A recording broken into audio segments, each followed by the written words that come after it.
So I guess as you can see, I made the water lighter. I was a little timid to start with, and I thought that what do I want? Dark water down here and then put more light on the edges of the rocks to contrast the two. No, I wanted to have these rocks to be, dark and supportive and sort of nondescript, not a lot of detail. Yeah, so that's why I made the water. Now I'll get into the rocks.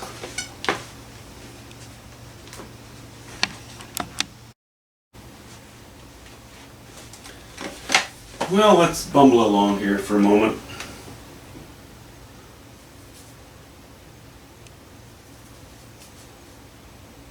I sort of have an idea what I want. I'm a little bit stumbling in the dark. Not too much, but that's very dark. And actually,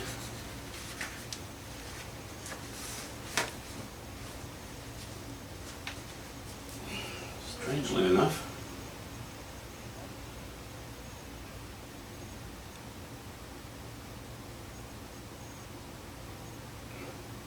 that's where I want the contrast here, dark against light, helping these rocks jump into the foreground a little bit.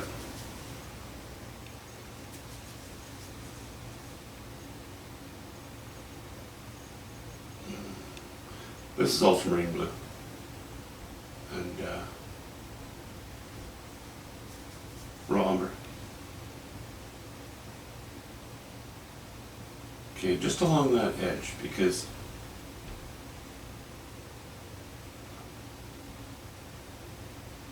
as soon as we get away from that edge, I'd like to show a little bit of light in here, in spots. Give the rock some shape. Okay.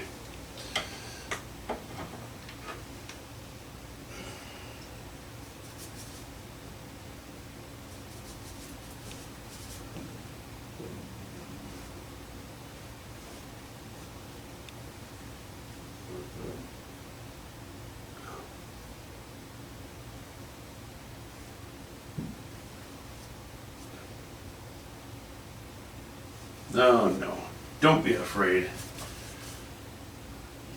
Don't be afraid, just go in with that dark.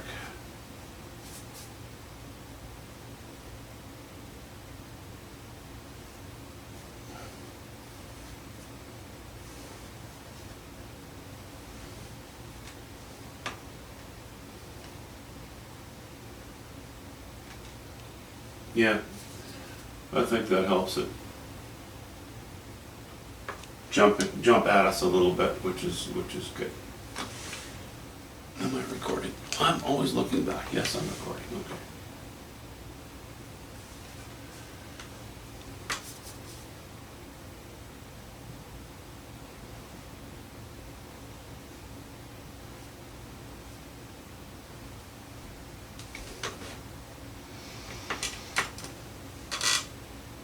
So what I'm doing now, I don't know if I really describe this too often, but I'll have the painting laid out, I'll have it washed in, and then I'll have it ready for the in painting. And that's what I call it. I'm in painting. I'm painting in the subject now. But I'm not worried too much about small details. I can clean things up as I go along.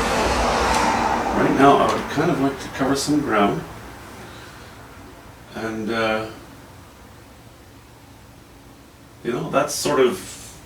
that's resource information. Once I have an area covered, I can back up, look at it and go, okay, in general I like that. I'll make this adjustment or that adjustment. Not a problem.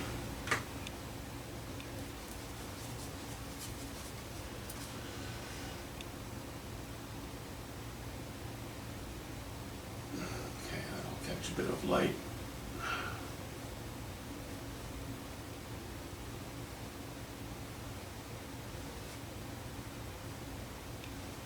I'm getting awfully smeary here.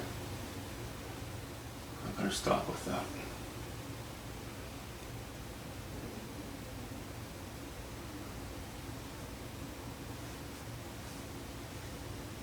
These rocks are going to start looking like sky if I keep playing like this. Okay. Raw umber, ultramarine blue.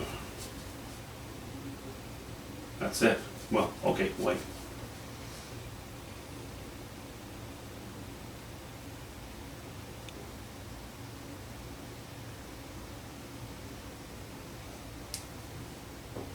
Slice of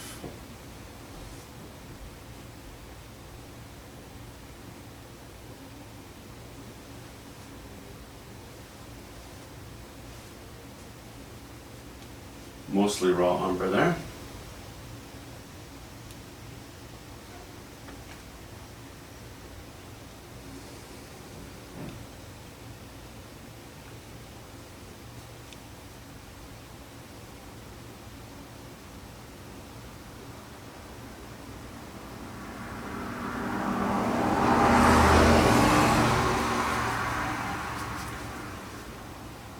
Back to some ultramarine.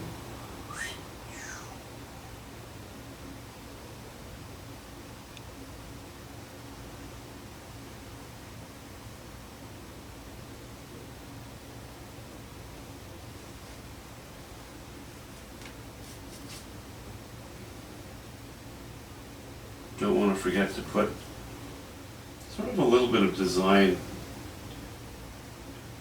in the brush strokes as I go.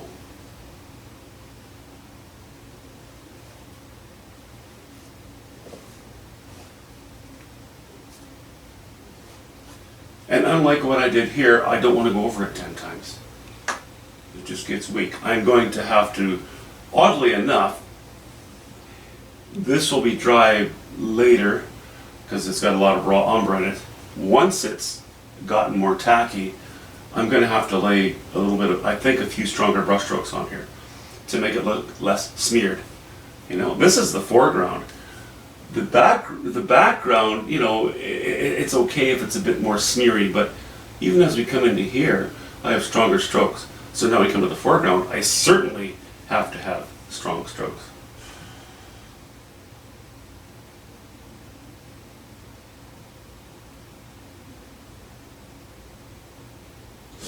Okay.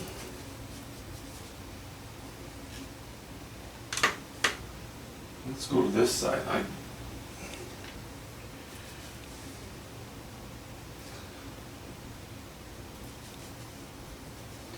Because this rock is against the very quite bluish water, I don't want to use too much ultramarine blue. I'm going to stay quite dark to begin with, and it's going to have a lot of raw umber in it.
It's so tempting to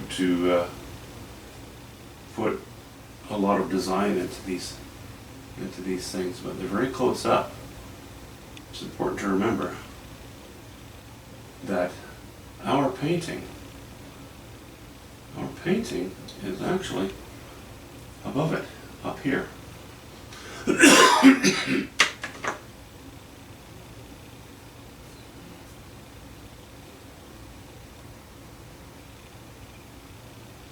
catching a bit of glare, so I can't really see quite what I'm doing.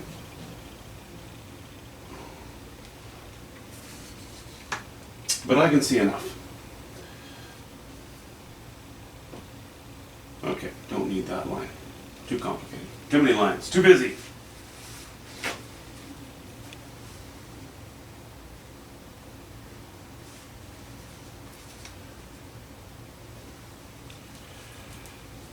Okay.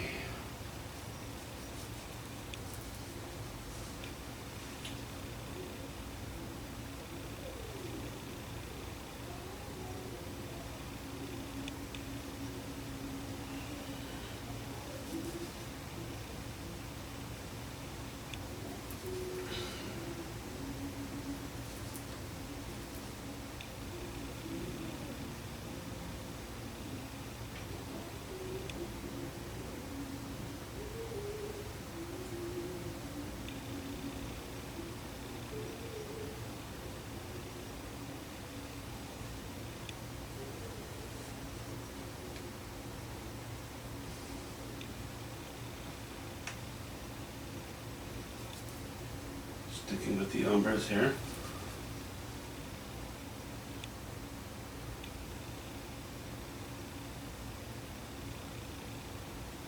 Or, you know, not too much blue anyway.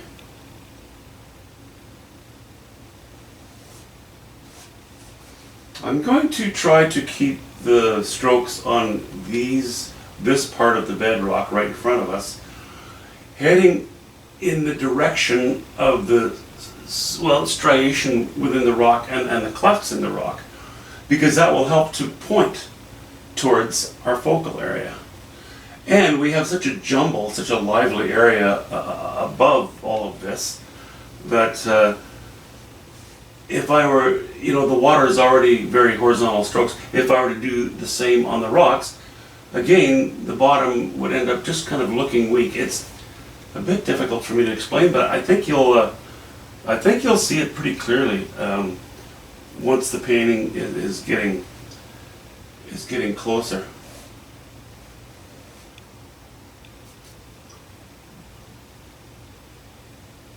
to completion.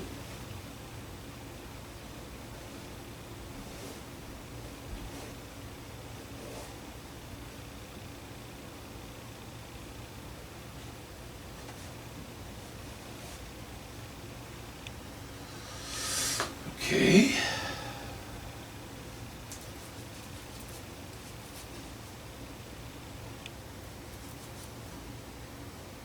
I'm going to put a hint of alizarin crimson in there too. Just purple it up a little bit.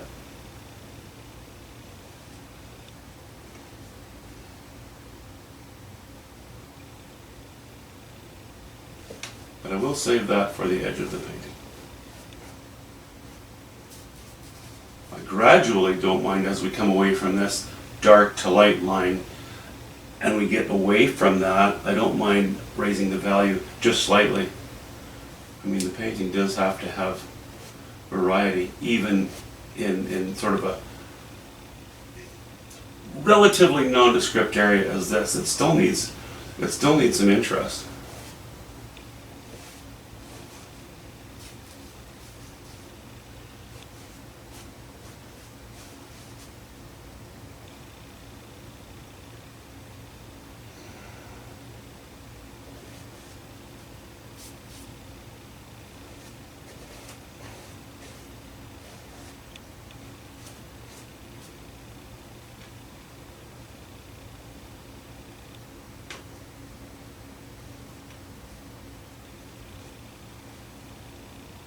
Okay. I'm going to carry on with that. And we'll talk to you shortly. So I'm just giving a quick overview of the painting now. It's far from done, but as you can see, my foreground rocks are partly done. The water is mostly done. I'm going to have to play with this little shape back there a little bit. I'm going to play in so many different areas. This slice of hillside and the trees in front of it are going to need work. Needs work all over the place. And that's fine, you know. It's not even a step 6, it's just completing the paint in. But the clouds as well, like it needs a bit of something everywhere. But I'm really happy with how it's coming out. But it's really yeah, it's quite late. I think I'm not going to post another one until next week, so anyway, I know this is a bit of a strange recap on what's done so far, but that's it. We will talk to you later.